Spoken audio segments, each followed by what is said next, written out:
Good Chodesh, everyone. You're wondering why I'm wearing a shtreimel? Maybe you're wondering. First of all, I'm recording this video 5 minutes before Shabbos. That's one reason.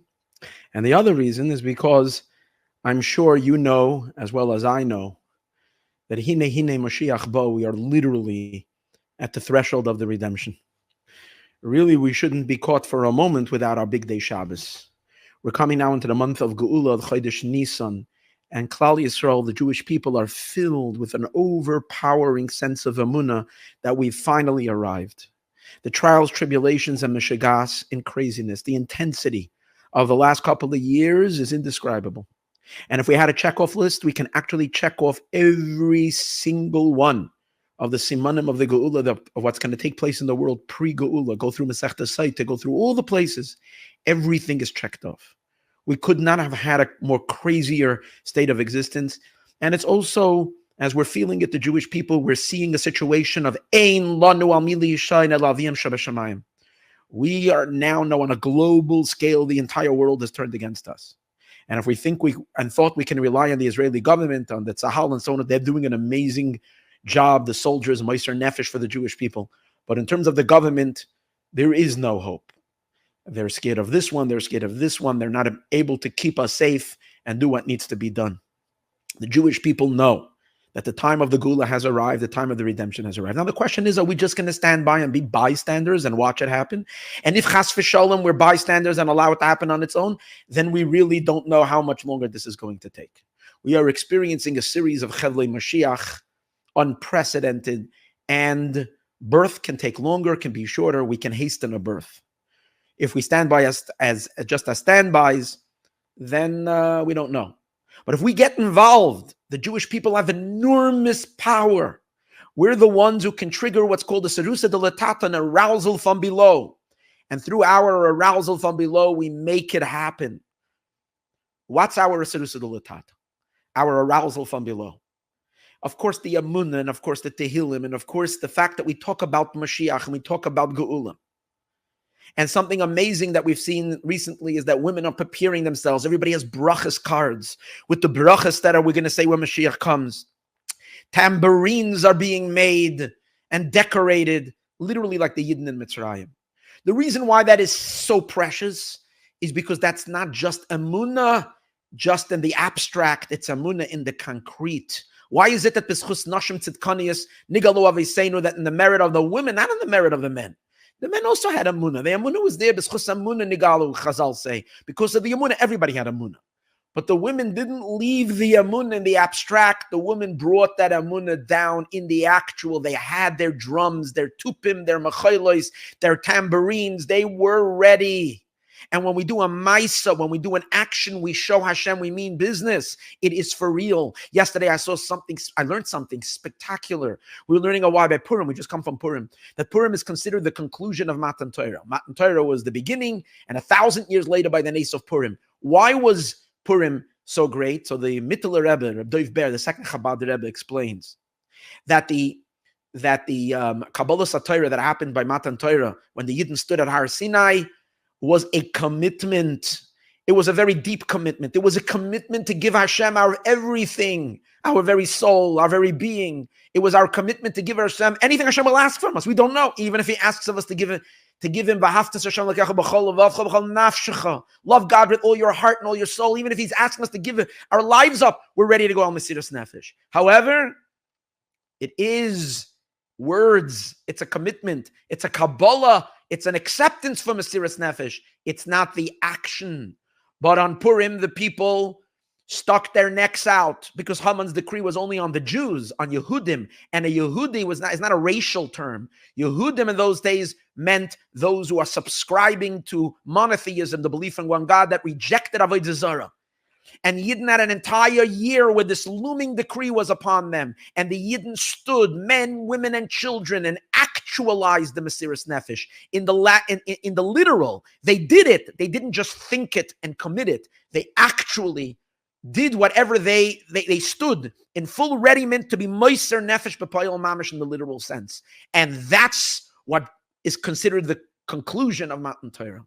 So words are good, but action is so much stronger.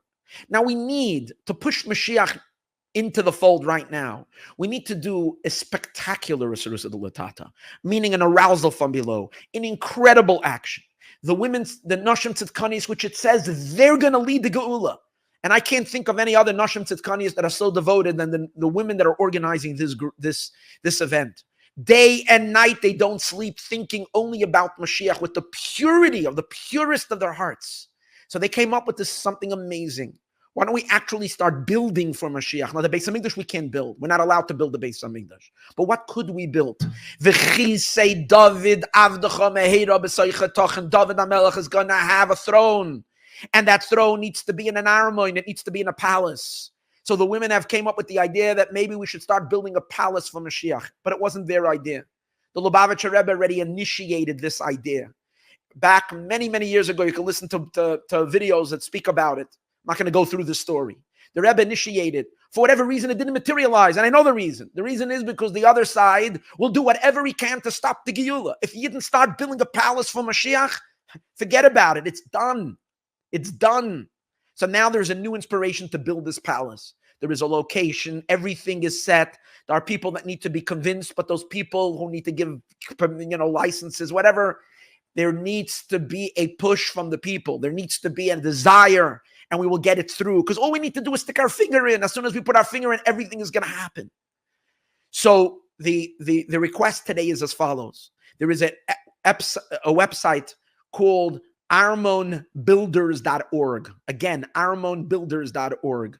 If you can put your signature, and a signature means that you are for this building.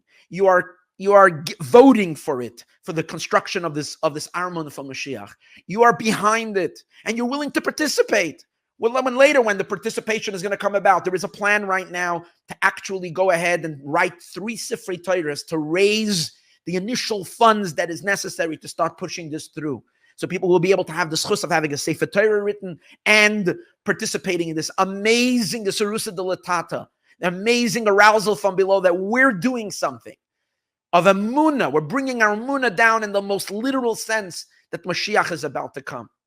Mashiach, one of the things about Mashiach is that the Lubavitcher Rebbe once spoke, that Mashiach is a king, and the reason why by a king, it's interesting, the way people always related to a king is they would call out, Yechi HaMelech David, it says, but David HaMelech, let the king live. Why do you have to give the king a bracha for life? So the Rebbe explains because the king is called the heart of the people. And just like a heart needs to be, pumps the blood into all the limbs, keeps the entire body alive, but the limbs must send that blood back to the heart. So the heart can only pump because the limbs are driving the blood back into the heart. The Melech, the king, requires the participation of the people. The people must stand behind him. And that's why it says that Mashiach requires life, and we need to give him life. What greater backing for Mashiach to empower him, to show Hashem where we mean it, and plus to give Mashiach energy, is that we are literally telling Mashiach Tzidkenu, we are actually building a building. We're building a magnificent, beautiful palace for you. So everyone, whoever is a little bold, and whoever's a little willing to take a stand, to end the exile and turn into and jump into Geula, it's going to take it takes something radical. It takes a little chutzpah. In a situation like this, when Klal Yisrael is in such danger, we can't allow this from Iran, from all places, Sinai Yisrael, from everywhere. We must be radical. I made just 2-3 weeks ago, a big donation. About a month ago to this cause. It was way beyond my means. I went and I put on my shtreimel and my beketche, and I put on my gartel, and I went to the mikveh to give that donation because I can't think of anything holier and godlier than that. This Sunday, I'm also going to Eretz Yisrael to speak in different places and to for a couple of days just to go and to be ma'ir and to try to drive to at least begin this project. May Hashem help you all. We should see the Geula. We should see it already on Rosh Chodesh Nisan, and the ultimate redemption. And we should all, just by thinking about it, have participated, done our part.